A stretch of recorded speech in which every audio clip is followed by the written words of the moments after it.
சொல்றான்.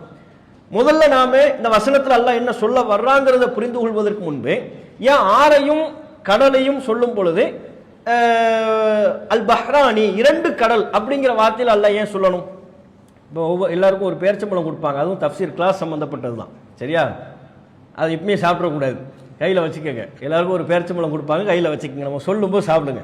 சரி, அது ஏன் அல்லாஹ் இரண்டு கடல்ங்கிற வார்த்தையில ஆறும் கடலும் சமமல்லன்னு சொல்லலாம்ல? இரண்டு கடல் என்கிற சொல்லால் குறிப்பிடப்படுவதற்கு என்ன காரணம் அப்படின்னா, பொதுவா அரபு வார்த்தையின்படி அல் பஹர் அப்படிங்கிறது கடலுக்கு தான் சொல்லப்படும் இருந்தாலும் அதிகமா தண்ணீர் உள்ள பகுதிக்கும் பஹருங்கிற வார்த்தையை சொல்லுவாங்க.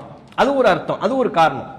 இன்னொன்று, இப்போ இந்த இரட்டை ஒரு ஜோடி இருக்குன்னு வைங்க, எப்போதுமே அந்த இரண்டுக்கும் மத்தியில் ஏதேனும் ஒரு நெருக்கம் காணப்படுகிறது, ஒரு தொடர்பு காணப்படுகிறது, அல்லது எப்போதும் அந்த இரண்டும் ஒன்றாகவே இணைந்துதான் சொல்லப்படும் சொன்னா ஒன்றின் பெயரை இன்னொன்னுக்கு பயன்படுத்திடுவாங்க. ஒன்னுக்குள்ள பேரை இன்னொன்னுக்கு அதனுடைய இரட்டையாக ஜாயிண்ட் ஆகி வருதுல, அதுக்கு பயன்படுத்திடுவாங்க. இப்போ உதாரணம் சொன்னா உங்களுக்கு புரியும். இப்போ ஆயிஷா ரலியல்லாஹு அன்ஹா அவங்க சொல்லக்கூடிய ஹதீஸ் நம்ம எல்லாத்துக்குமே தெரியும்.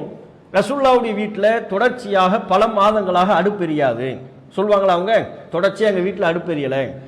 அப்போ ஆயிஷா அவங்க இடத்துல என்ன கேள்வி கேட்பாங்க? அப்போ எதை சாப்பிட்டு நீங்கள் காலம் கழிப்பீங்க? தொடர்ச்சியாக 2 மாதம் 3 மாதம் அடுப்பெரியாவிட்டால் என்ன நீங்கள் சாப்பிடுவீர்கள் அப்படின்னு கேட்கும்போது ஆயிஷா ரலியல்லாஹு அன்ஹா அவங்க என்ன பதில் சொல்லுவாங்க யாருக்கா தெரியுமா? அல் அஸ்வதானி. என்ன சாப்பிடுவீங்கன்னு கேட்கும்போது என்ன சொல்லுவாங்க? 2 கருப்பை நாங்கள் சாப்பிடுவோம் அப்படிங்குவாங்க. 2 கருப்பு, அல் அஸ்வதானி, 2 கருப்பு. 2 கருப்புனா என்ன? ஒரு கருப்பு உங்க கையில இருக்கு, எது? பேரிச்சம்பழம். இப்பவும் சாப்பிடக்கூடாது, உங்களுக்கு அனுமதி இல்லை, அடுத்து நம்ம சொல்லுவோம். அடுத்து இன்னும் பாயிண்ட் இருக்கு. அல் அஸ்வதானி, 2 கருப்பு. ஒன்னு பேரிச்சம்பழம், இன்னொன்னு தண்ணி. பேரிச்சம்பழம் கருப்பா இருக்கு, தண்ணி கருப்பாவா இருக்கு?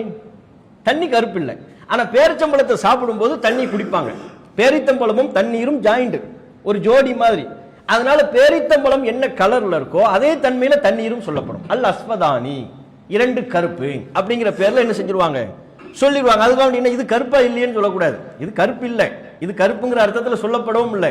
பேரிச்சம்பழத்தோட எப்பவுமே தண்ணீர் இணைந்து காணப்படுகிறது. பேரிச்சம்பழத்தை சாப்பிட்டா தண்ணி குடிக்கிறாங்க, அதனால அதுதான் அவங்களுக்கு உணவா இருக்கு. அல் அஸ்வதானி, ஒன்றுக்குரிய பெயரையே ஒன்றுக்குரிய தன்மையை சொல்லியே இன்னொன்றையும் குறிப்பிட்டு விடுவார்கள்.